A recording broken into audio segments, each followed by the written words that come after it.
thanks for having me. I really appreciate Dr. Kreider. He's my mentor for the past 5 years and giving me the opportunity to speak here and really giving tactical a seat at the table. I think this is a really important topic for us to have. And based off of what Dr. Stout just talked about, for sport, obviously we know a lot of the application for creatine. I think that there's a lot we can replicate now in our tactical athletes. So that's what I hope to cover today. And this is largely going to be from our 2024 review paper on the application of creatine for tactical personnel. And so I don't have any disclosures. I'm not cool enough yet to have those, hopefully one day. This is an adaptation from our 2022 position stance on tactical athlete nutrition with the ISSN. And so I think it's really important for us to first acknowledge all the stressors that these folks are faced with. So our military, fire, law enforcement, and you can probably break that down into other subcomponents like even EMS. These folks, they face so many different domains of stress, whether it's tactical specific, environmental specific, the physical, the mental, the cognitive. All of those things converge into one and put these folks at a greater risk of making a fatal mistake. And I really want you to think about that lowering of readiness. When we talk about occupational readiness, what we're really interested in there is that tactical athlete, that tactical personnel ready to go at a moment's notice? Because oftentimes when that call comes in, the emergency comes in, they've got to go. So how can we better armor up these folks so they can respond appropriately to the different job demands that they are faced with? And it's hard because in sport, we know there's more periodization, we know when the competition is. We don't know that for these types of personnel. We have no idea, per se, when the emergency is going to come in, and we want them to be ready to go. And so about 2 years ago, I was at the American College of Sport Medicine conference, and I think it was a symposium put on by Creatine for Health with Dr. Andrew Jagum, Darren Kandow, Abby Smith-Ryan, all giving talks. And I was sitting in the back, and I was thinking, we really got to get something out there for our tactical athletes. So naturally, I reached out to Dr. Scott Forbes and sent him a message because the previous year we were at ISSN talking about, can we even get something going in the firefighter population? A lot of my research to date has been done in first responders, largely firefighters. And so we drew up this idea of doing basically all the application you can have with creatine in a review paper to call to action more research in this space. We put together our writing team, as you can see there, and basically covered all these different domains here on the left. And that's what I'm going to take you through, as well as go through a few of the tactical specific studies that have been done to date.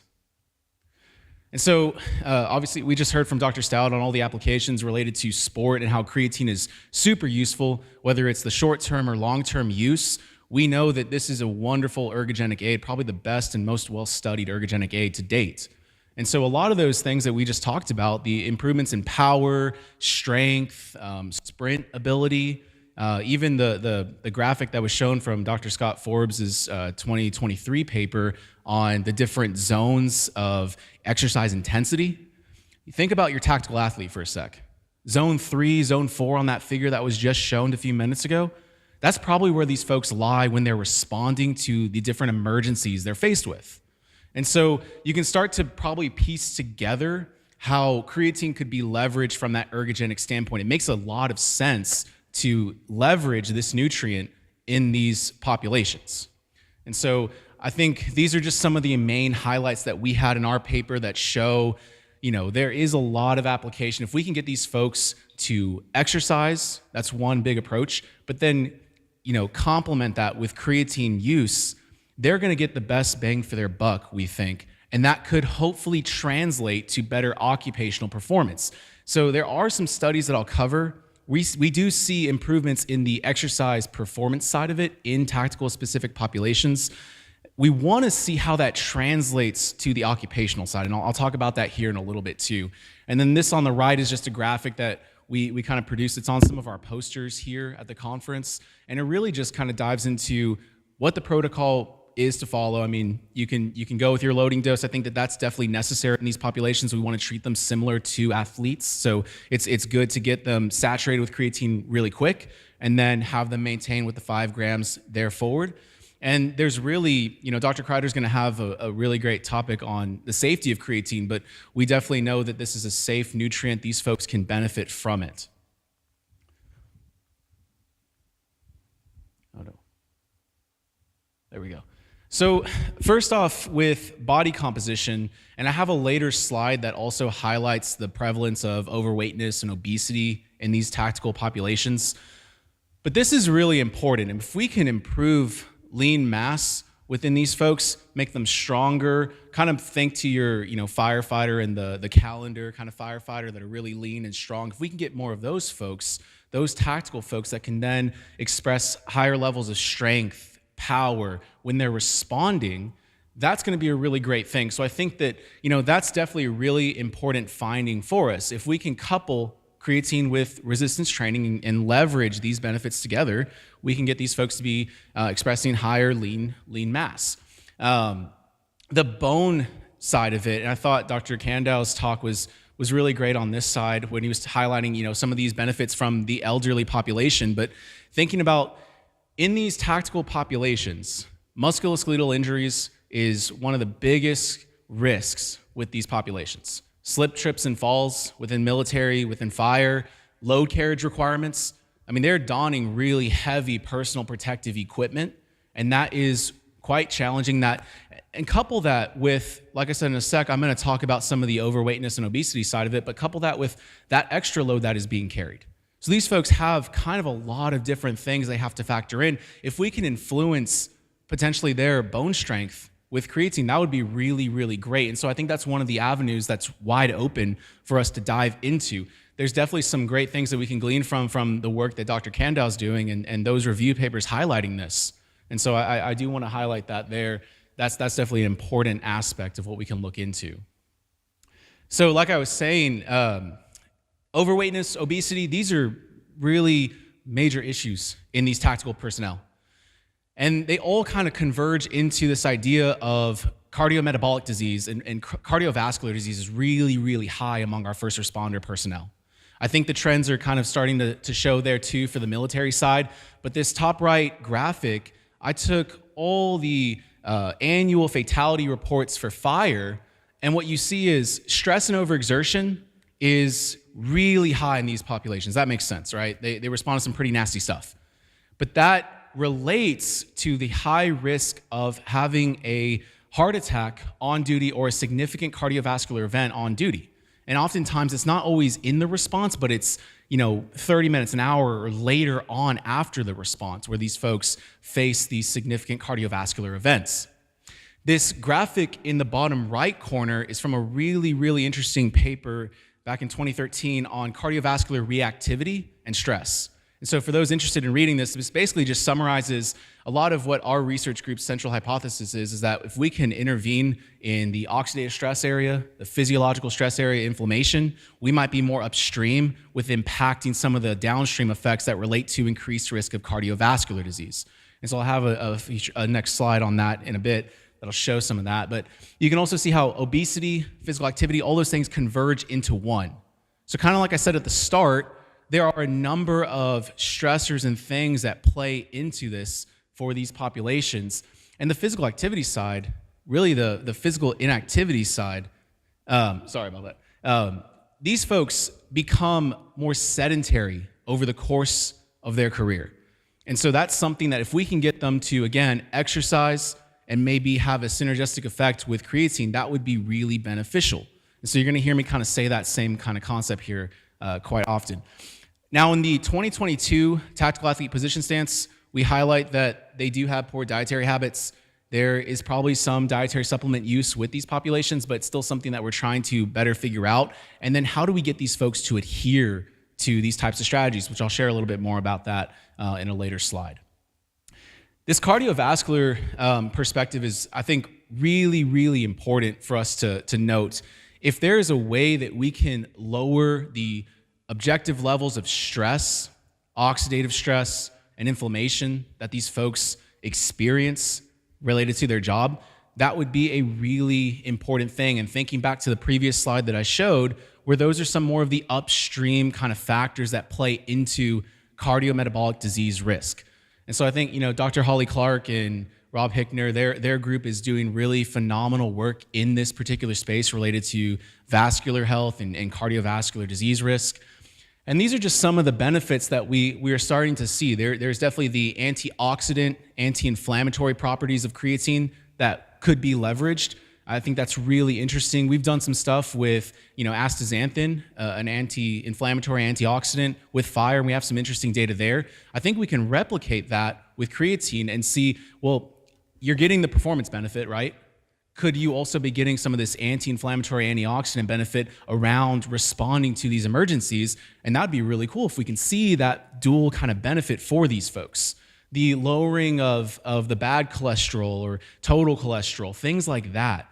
That would be really important for us to now replicate, because we're seeing some of that in the research. And, just from different protocols, 7 days, and we're seeing some reductions in these different, cardiometabolic disease risk markers, oxidative stress, lipids, et cetera. Even the blunting of inflammation from 5 days of a loading. So when you look at some of the research that's been done with these tactical personnel, and they go out in a response pre-post, we see really large surges in inflammation, oxidative stress. If we can blunt those responses, and like I said, we have some data with astaxanthin showing that, could we replicate that with creatine? And even most recently, earlier in January of this year, Holly, they published a study showing an increase in flow-mediated dilation percentage. And that point there in red, I really want to emphasize that for every 1% increase in this variable, you have a reduction of 13% in the risk of cardiovascular disease. I mean, that's pretty dang important. If we can show that in these tactical personnel and get them to connect with how meaningful that could be, I mean, that right there is a really good thing to stand on. So this is definitely really important from that disease perspective, and there's a lot, I think, of research that we could be doing in this particular space for these tactical personnel. Now, thermoregulation, this is obviously very important for our firefighters, but even thinking about some of the military personnel that are, in the bomb diffusing units that, wear the really encapsulating gear. I don't know if anyone in the room has ever worn firefighter gear. It's like your own personal sauna. I mean, you are donning gear that's not breathable. It's not helping you thermoregulate. That's completely shot. And so it's very heavy as well, back to that load carriage kind of concept. But what we see with creatine, now I know that there are some mixed results with this, but there's a thought that if in the short, it's increasing total body water, you might be able to maintain your plasma volume, and that could help attenuate the risk of dehydration. So potentially, is there an application there for fire in particular, for firefighters, that we can minimize the dangers of going into these hot environments and the risk of heat stress and whatnot? And so this study actually on the right here, I think is pretty interesting because it showed that when you couple glycerol and creatine, you can get some lessening of the negative effects you see when responding to heat stress. So they saw some lowering of heart rate, lessening of the thermoregulatory response to this heat stressor. And I want to really emphasize this point of reduced perception of effort. So these folks were able to probably put out a little bit more in terms of their response. These are athletes, exercising in heat, but think of that for the firefighter, the military personnel. If you can help them feel like they can give more output in their response, that's a really important piece there, that subjective component. So even that alone would be really beneficial if they feel like they're doing better with regards to, their kind of response to heat stress. There's a lot of application that we've talked about over the last couple of days related to brain and above the neck. So I have a couple of slides here that I'll highlight that. These folks, they deal with dual stress. The physical and mental stressors are really huge, oftentimes coupled together. We've done some data collection at a live fire training evolution where these folks go into a burning building for about 30 minutes, and they come out when they debrief. I mean, they are all over the place just thinking through the scenario they just went through, trying to talk about where they messed up, what they forgot, things of that nature. Did they appropriately go through that response, the way they should? And so you can probably put that together that if we can improve aspects of cognitive function, memory, executive function, things of that nature, having them react faster to what it is that they're processing and seeing in these dangerous environments, that could have a really meaningful impact in terms of that kind of factor of, are they going to make a fatal mistake, or are they going to be mentally in the game and ready to go and respond appropriately? And so I think that there's definitely a pretty solid amount of data that shows creatine can have an impact here. So this is definitely another area that I think is pretty wide open in terms of assessing these different elements of cognitive function and hopefully leveraging that for these populations. Now, in terms of the mental health side, obviously these folks see some really nasty stuff, and we want to have a way of improving their ability to deal with what it is that they face on a daily basis, as well as for the folks that are retired, the retired firefighters, or are veterans, having a strategy for once they're done with that occupational demand, how do we leverage something like creatine for them? We know that PTSD, depression, those prevalences are high in these populations. We know that creatine can potentially serve as a benefit here, and there's some, a figure from Dr. Candow and Dr. Scott Forbes, one of their reviews showing, the potential benefits here of creatine. We think that it could be playing a role in protecting some of the, neurotransmitters in the brain and improving brain bioenergetics. That might be the mechanism that's helping in terms of, mood and feeling better. But I think that would be a really important piece to continue to gauge specifically in this population. I believe there's about one study so far in a military group, and I have that study I'll show in a bit. I don't have that particular data, but I believe they didn't find anything in terms of gauging perceptions or I think it was profile states of mood that they assessed in that military population. But this is a really important piece for us to move forward into and try to help these folks so they are less likely to have, suicidal ideation or even, the really bad kind of outcome with that. In terms of TBI, this is a really exciting area that I think is now starting to get a lot of traction. Dr. Kreider, about, I think a couple months back or even a year ago, there was this, release here at the top right in terms of the DoD making a push to get creatine in MREs. We actually just completed a study where we were looking at pork protein versus a soy option, and the pork protein has higher creatine content. We see some really advantageous things from having that within an MRE. So the argument there is, could we boost the creatine content of an MRE for military personnel, and that way they can get that in their diet, and maybe that acts as a little bit of a prophylactic intervention. So if they do sustain a TBI when they're out responding to an emergency, that could be very beneficial there. And really some of the mechanism here, the idea is that if my creatine stores are, topped off, I have a little bit more of that kind of energy in the brain when I get a TBI that's very demanding bioenergetically speaking. So if I have a little bit more of that energy there, then I can probably stave off the negative effects there, and versus if I didn't have that store topped off. And so I think this is another very exciting area for us to kind of venture into, in particular with the military and those tactical personnel.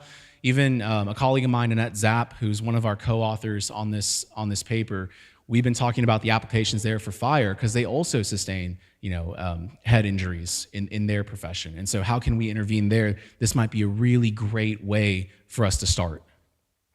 And this is from one of the recent papers that Dr. Andy Galpin co-authored, just showing some of the strategies that you can leverage here. But, pre and post injury, creatine can serve as a benefit there. And so I think that would be a really important piece for us to move forward on. Now, sleep, we've heard quite a bit about sleep here, and actually this bottom bullet point I thought was really exciting from Dr. Brown's talk the other day. I didn't have it in there originally, but I had to add that in because I want you to think about that for a sec. If we're improving sleep on the workout days, but for these tactical personnel, maybe it's not just their workout days, but it is their days that they had a really, demanding response call that they had to go out on. Or the firefighter, the law enforcement officer on the overnight shift, right? Those folks. Improving sleep by 1 hour, that is super meaningful. I think just subjectively speaking, I'm sure a lot of those folks would be really excited that they got an extra hour of sleep when their schedules are just so unpredictable. So if we can leverage this from that angle right there, that is super, super meaningful within these populations. The sleep deprivation, the disruption of sleep is very impactful. And the study right above it, we've talked about this one, I think, a few times at this conference, but just a single dose improving cognitive factors after sleep deprivation in these populations alone, right? That's huge for these groups. So if we can leverage that, I think that'll be a really new and meaningful frontier for these populations. And so that's just some of the data there that Dr. Brown was showing, that hour approximately of improvements of sleep on the workout days. So like I'm saying, that would be really meaningful for our tactical groups. So these are some of the studies on these next couple of slides that I'll dive into related to the actual tactical athlete. What you're going to see a lot of is that these studies are being done in mostly military populations. There's about 3 so far. So back in 2021, Bennett had a study on 16 warfighters, had them do a loading dose and then the maintenance phase, so about 5 or so weeks here of supplementation. And I wanted to highlight that they were trying to see if there was any influence in terms of the heat stress, if creatine would increase heat stress. I think around that time, we still had some of that misconception that maybe creatine would impact negatively in terms of heat stress. They didn't see that with the graph here on the right, but then above what they do see is a bit of that ergogenic benefit, improvements in the number of pull-up repetitions these folks were able to complete. And so, kind of like I've said a little bit, if we can get some of that ergogenic benefit while it's happening here in more of maybe a controlled muscular endurance assessment, but if we can get that to translate to in the field, their actual occupational tasks, that could be really meaningful. And so that's definitely something to highlight there just after about 5 weeks following, a pretty standard dosaging protocol. Now, another study looked at this with sport bars. And so I think this is actually pretty neat in the sense that, a lot of the times these folks, they need something convenient, right? So just a sport bar with creatine in it. Again, think about like the kind of MRE concept with military, but having, a bar with protein, creatine, carbs, all that ready to go. Even for a firefighter, something in the truck, a law enforcement officer, something in the car that they can have and use when they are going out on these responses. That could be certainly beneficial. So this is a pretty interesting study that was looking at those applications in war fighters again. And so they had these folks for about 6 days supplementing or taking these sport bars. So at first they all were on placebo. Then the second week that they had them do this, they were either placebo or creatine. And what they saw was, again, a little bit of that ergogenic benefit in terms of number of total repetitions for the kind of more controlled exercise variables. No differences were noted for the military obstacle performance outcomes.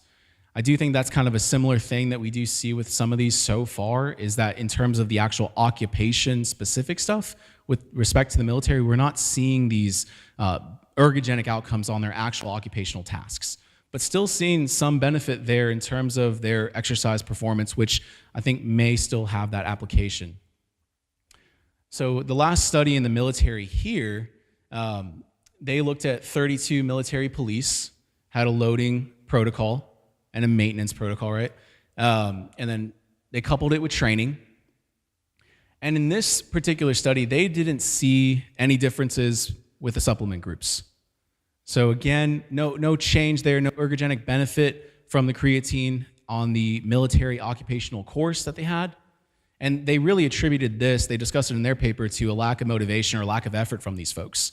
I think that that's actually a real world, kind of perspective to talk about there. Is oftentimes working with these populations can be really, really difficult. I'm sure we experience that with working with athletes.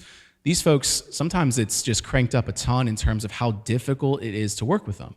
And so sometimes what you also find in some of these other supplementation studies, these folks tend to have a culture at the station or a culture with their group, and they might start unpackaging some of the supplements, influencing it like that. There's some other studies that show some of that. But in this one in particular, just maybe didn't give the best effort, the best output. And so that might be something that we need to figure out, how can we overcome that in future studies. I really loved this study. Again, I've done a lot of work with fire, so this is really, I think, exciting to me. Dr. Andrew Jagum and Dr. Kirksick, they did a really great study back in 2023 where they had a bolus of protein, carbohydrate, and then the creatine added in.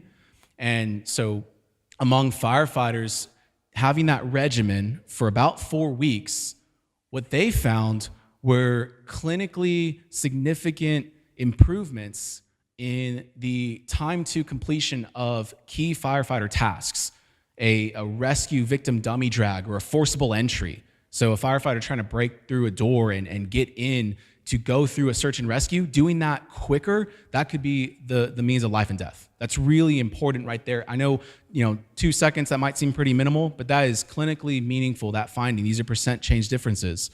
So that right there is a very clinically meaningful finding, as well as the rescue. So there is definitely some benefit there. This is the one study that I'm aware of to date showing creatine actually translating to that occupational performance side of it, improving specific tasks related to these tactical athletes. And so with all of that being said, I always like to, quote my good colleague Annette Zapp on the so what, now what? Like, what do we do with this information? How can we leverage this? And how can we all partner together on this? So what we've tried doing, me and Annette started this podcast kind of webinar series called 7-Minute Science. And so we typically invite different scholars on quarterly, and it's about 7 minutes. You actually get, it's like a data blitz, if y'all have seen that. You get buzzed off if you go over 7 minutes. But we want to get the message of the science to the practitioner. It's intended for the practitioner. We want to get that as quickly and short as possible so they have a takeaway, they can go use it that next day. So that's some of the stuff that we're trying to do initially, but also some of these lay articles, the one there with the red highlight, one of my students, Shayla, she wrote a nice article for the TSAC report through the NSCA. That goes to usually the coach or the practitioner. And we just started doing an article. We actually just got it submitted to Crackle, which is a magazine for fire. So it goes right to the station, right to the fire chiefs, right to the firefighters.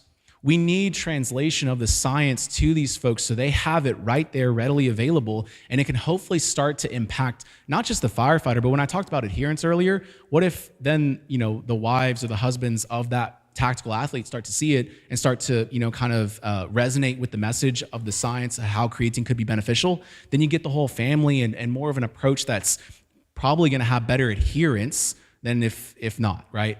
And so I think we need to have better communication going on.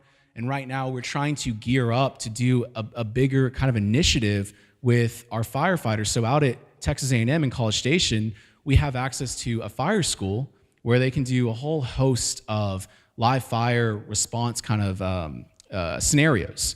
And so we're trying to do this with Frontline Mobile Health, and actually kind of like how Dr. Smith-Ryan and a few others had shown a protocol that they're going to start soon. We're about to gear up to do this. Me, Annette Zapp, Dr. Scott Forbes, we're trying to, we're right now waiting on NSCA grant funding to support this, but definitely open to any ideas y'all might have. I think we're stronger together if we can work on these research fronts together and try to boost this information for our tactical athletes. So right now we're going to be assessing things like performance, cognition, mood, basically everything I covered. Right now I think minus sleep, other than just a questionnaire. But if there's ideas that we can talk about and collaborate on, we're definitely open to that. So please definitely, get connected with myself or Dr. Scott Forbes. We'd love to talk about that.